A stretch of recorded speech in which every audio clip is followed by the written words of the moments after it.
as more people are returning to the office, we are all readapting to office culture, including possibly bullying and we'll just say dominant personalities. Joining us live to talk about this and more, Dr. Rob Fazio. Thank you so much for being here with us. Good morning, Kamasi. Great seeing you. Glad there's no Pumas around behind you. Listen, Jeez. you got to be on the lookout. You don't know. I'll be ready to run. I know that. You know, it seems kind of crazy that here we are at these big ages talking about bullying because you think that's just something when you're little, you're in school, but it's not. What is bullying in the workplace? Well, you said the right thing. It's dominant personalities. And there are people that take charge of situations, whether or not they're the identified leader or actually the subject matter expert. And the difference with, alpha and a bully is a bully might actually do things that are coercive or do things that really damage someone, and that takes away from productivity. And it's much more prevalent than we think. About 50% of Americans interact or have some impact of bullying behavior. So what are you supposed to do? There's a few things to do. The first thing is don't go it alone, right? It can be a very traumatizing event. It can be very scary. Our minds can play tricks on us when we're getting bullied into thinking that we're actually the ones doing the wrong things. And then the second thing I would say is, which is very difficult, is you need to depersonalize. Realize that the person bullying you rarely has absolutely anything to do with you. And then the third thing I would say is take daily action. Every day, take some action where you're building up your own strength, gaining awareness about yourself and your triggers, so you're not getting reacted to by the booger, but like me too, by the bully, right, that too. But that's another point. Humor is so important. We need to reset our minds and stockpile enjoyable actions and interactions with people that build us up because we're getting beaten down so much.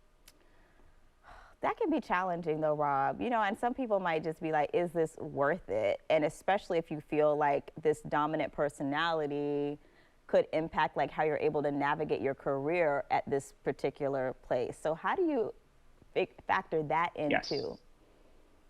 Yes. So what I try to lay out for people in BullyProof is that there are times when you shouldn't fight and you should take flight.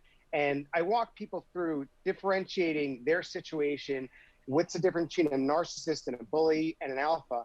And sometimes you do need to find a way to get out of the situation, a different boss, a different workplace. And I know that can be difficult, but the cost of bullying psychologically, physically, and financially is tremendous.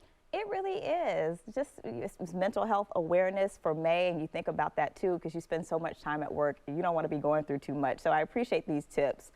What if you're the bully? What if you're, well, we'll say bully. What if you have a dominant personality?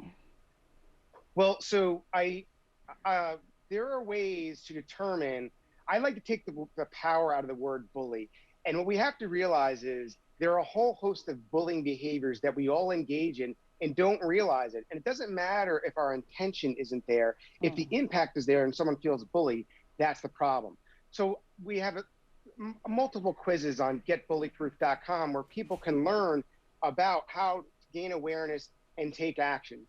And more of us are bullies than we even realize. That's what I'm thinking. You might think, oh, listening to this interview, that's not me, but I'm glad you have that on there because you need to just be aware.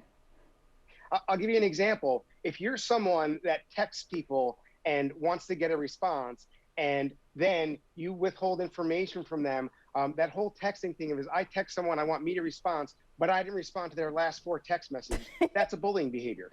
Oh, yes. It's the little things, the little microaggressions.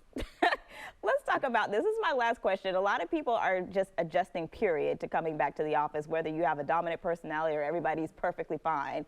How do you advise people who are just trying to adapt to being back in this office setting and dealing with people in this way again?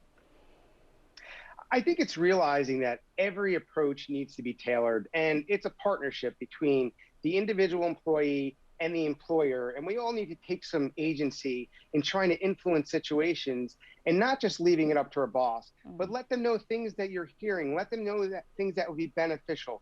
And then what's critical is, in order to strengthen society, we need to be looking out for others and not just thinking about ourselves and our own bubbles, but how is the person to the left of me or to the right of me, whether they're virtual or not, what are they struggling with? What am I aware of? And they might not be strong enough in the moment to raise that, and we need to raise that for them. Rob, thank you so much for joining us, and thank you for writing your book. You're a psychologist, and the book is called BullyProof, and you also have your website too, so people can go take that test and figure out if they might be dominant personalities. One final thing. Yeah. I'm a huge Niners fan, and every story in the book's named by a 49er. Go Niners. We love it. Yeah. All right, Rob. Have a good day, and thank you again. Pleasure. Thank you.